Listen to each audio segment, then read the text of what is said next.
आज हम एक बहुत ही दिलचस्प किताब पर बात करने वाले हैं, डॉक्टर कैरल एस ड्वेक की mindset the new psychology of success. बिल्कुल। और हम इस किताब पर आधारित एक समीक्षा की गहराई में जा रहे हैं। ये किताब इस बारे में है कि हमारी सोच, हमारा नजरिया ये कैसे तय करता है कि हम कामयाब होंगे या नहीं। हाँ, बिल्कुल। और समीक्षा भी यही कहती है कि सिर्फ टैलेंट या हुनर काफी नहीं है। आपकी सोच, आपका माइंडसेट क्या है, वो तय करता है कि आप असल में कहाँ तक पहुंचेंगे। सही। तो आज का हमारा मकसद यही समझना है कि ये जो दो तरह की सोच की बात होती है वो हैं क्या असल में, जी। और हमारी जिंदगी पर, रोजमर्रा की बातों पर इनका असर कैसे पड़ता है। जी। तो शुरू करें। जी। इस किताब का क्या कहते हैं, निचोड़ क्या है? हाँ। तो देखिए, इसका जो कोर आइडिया है वो है दो तरह के माइंडसेट। एक है फिक्स्ड माइंडसेट, मतलब एक बंधी हुई सोच, और दूसरा है ग्रोथ माइंडसेट, यानी विकास वाली सोच।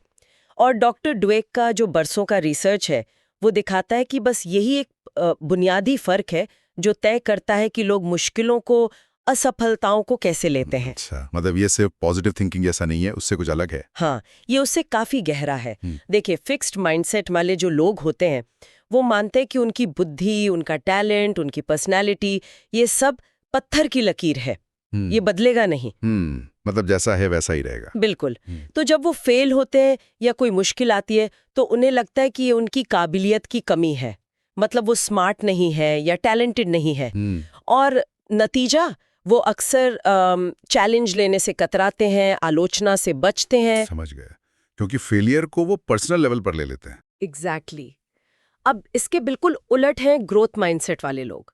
वो मानते हैं कि जो भी काबिलियत है, चाहे वो बुद्धि हो या कोई हुनर, उसे मेहनत से, प्रैक्टिस से, सीखने की लगन से बढ़ाया जा सकता है। ओके। उनके लिए असफलता कोई फाइनल जजमेंट नहीं है, वो एक फीडबैक है, एक सिग्नल कि शायद तरीका बदलना है या और मेहनत करनी है। वो चुनौतियों को गले लगाते हैं, सीखते हैं उनसे। और दिलचस्प बात यह है, जैसा आपने कहा था, दिमाग वाकई अलग तरह से रिएक्ट करता है। हाँ, कैसे? रिसर्च में पाया गया कि ग्रोथ माइंडसेट वालों का ब्रेन गलतियों पर ज्यादा ध्यान देता है, उसे प्रोसेस करता है सीखने के लिए। अरे वाह, ये तो कमाल की बात है। तो इसका असर हमारी दोस्त की जिंदगी में कहाँ-कहाँ दिखता है? मतलब कुछ उदाहरण? हर जगह। सबसे बड़ा उदाहरण तो शायद बच्चों की परवरिश में है। अच्छा, कैसे? जैसे जब हम बच्चे की तारीफ करते हैं, अगर हम कहें वाह तुम तो कितने स्मार्ट हो, तो अनजाने में हम फिक्स्ड माइंडसेट को बढ़ावा दे रहे हैं। हाँ, क्योंकि वो सोचेगा कि स्मार्ट होना ही सब कुछ है। हाँ, और फिर वो मुश्किल काम करने से डरेगा, कहीं ऐसा ना हो कि वो स्मार्ट ना लगे।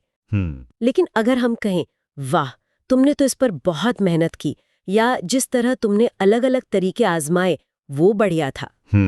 तो हम कोशिश और प्रोसेस की तारीफ कर रहे हैं। बिल्कुल। और इससे ग्रोथ माइंडसेट पनपता है, बच्चा सीखता है कि मेहनत और लगन से आगे बढ़ा जाता है। ये तो बहुत बहुत अहम बात है पेरेंटिंग के लिए। और कहाँ दिखता है ये फर्क? लीडरशिप में, काम की जगह पर फिक्स्ड माइंडसेट वाले लीडर शायद अपनी इमेज को लेकर बहुत कॉन्शियस हो, गलती मानने से डरें, फीडबैक लेने से कतराएं। हाँ, क्योंकि उन्हें लगेगा कि इससे वो कमजोर दिखेंगे। सही। जबकि ग्रोथ माइंडसेट वाले लीडर समझते हैं कि फीडबैक, यहाँ तक कि आलोचना भी सुधार का एक मौका है।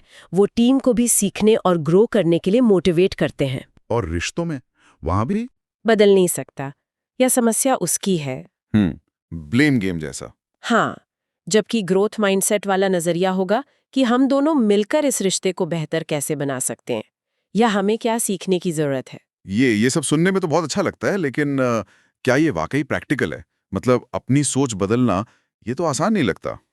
हाँ, समीक्षा में भी इस बात का जिक्र था कि कुछ लोगों को ये बातें दोहराई भी लग सकती हैं या थोड़ी थियोरी जैसी। हाँ, ये सवाल बिल्कुल जायज है। और ये सच है कि सोच बदलना एक प्रोसेस है, रातों रात नहीं होता। इसमें मेहनत लगती है। लेकिन किताब कुछ प्रैक्टिकल कदम सुझाती है। जैसे कि एक बहुत पावरफुल आइडिया है नॉट येट का, मतलब अभी तक नहीं। अभी तक नहीं, ये क्या है? जैसे अगर आप कोई काम नहीं कर पा रहे, तो ये सोचने के बजाय कि मैं इसमें अच्छा नहीं हूँ, आप सोचें मैं इसमें अभी तक अच्छा नहीं हूँ। अच्छा, तो ये एक तरह से उम्मीद देता है कि आगे हो सकता है। बिल्कुल। ये फेलियर्स को एक टेम्पररी स्टेट की तरह दिखाता है, परमानेंट लेबल की तरह नहीं। और दूसरा, प्रोसेस और कोशिश की सराहना करना, सिर्फ रिजल्ट की नहीं, खुद के लिए भी और दूसरों के लिए भी। तीसरा, अपनी सेल्फ टॉक पर ध्यान देना, मतलब हम खुद से कैसे बात करते हैं। हाँ, वो अंदर की आवाज। हाँ, मैं बेवकूफ़ हूँ या मुझसे नहीं होगा की जगह सोचना मुझे शायद और प्रैक्टिस करनी पड़ेगी या इस बार क्या अलग कर सकती हूँ। और चौथा, चुनौतियों को डर की नज़र से नहीं बल्कि सीखने और आगे बढ़ने के मौके की तरह देखना। तो अभी तक नहीं, प्रोसेस पर फोकस, सेल्फ टॉक बदलना और चैलेंज को अवसर मानना, ये करने लायक बातें लग रही हैं। हाँ, समीक्षा में ये भी कहा गया था कि किताब रिसर्च पर आधारित है पर भाषा आसान है, इसमें कहानियां वगैरह भी हैं। हाँ, बिल्कुल। किताब में बहुत सारे उदाहरण हैं। स्टूडेंट्स, एथलीट्स, बिजनेस लीडर्स, उनकी कहानियां हैं कि कैसे माइंडसेट ने उनकी लाइफ पर असर डाला। ये कहानियां आइडियाज को समझने में बहुत मदद करती हैं। और जो आलोचना है कि विचार दोहराए हुए लगते हैं, हाँ, वो शायद इसलिए क्योंकि ये जो कोर आइडिया है फिक्स्ड वर्सेस ग्रोथ का, ये बहुत पावरफुल है और इसे जीवन के अलग-अलग क्षेत्रों में लागू करके दिखाया गया है। तो हो सकता है किसी को लगे कि बात वही है, पर शायद वो दोहराव जरूरी है ये दिखाने के लिए कि ये सिद्धांत कितना व्यापक है। समझ गया। तो अगर हम इस पूरी चर्चा का सार निकालें, तो निचोड़ क्या निकलता है? निचोड़ यही है कि हमारा माइंडसेट, हमारी सोच, ये कोई फिक्स चीज नहीं है, इसे बदला जा सकता है। हाँ, और ये बदलाव जरूरी है अगर हम अपनी पूरी क्षमता तक पहुंचना चाहते हैं। ये एक तरह का भरोसा है कि हम कोशिश से बेहतर बन सकते हैं। बिल्कुल। ये सिर्फ एक किताब का आइडिया नहीं है, ये सोचने का एक नया तरीका अपनाने जैसा है।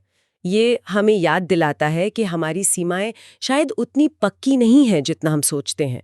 हम में सीखने और बढ़ने की अपार क्षमता है। सही कहा। और शायद हम अपने सुनने वालों के लिए एक सवाल छोड़ सकते हैं सोचने के लिए। हाँ, जरूर। जिंदगी का कौन सा ऐसा एरिया है, कोई पहलू, जहां शायद एक बंधी हुई सोच, एक फिक्स्ड माइंडसेट आपको आगे बढ़ने से रोक रहा हो? और अगर ऐसा है, तो उस सोच को ग्रोथ माइंडसेट की तरफ ले जाने के लिए सबसे पहला छोटा सा कदम आप क्या उठा सकते हैं?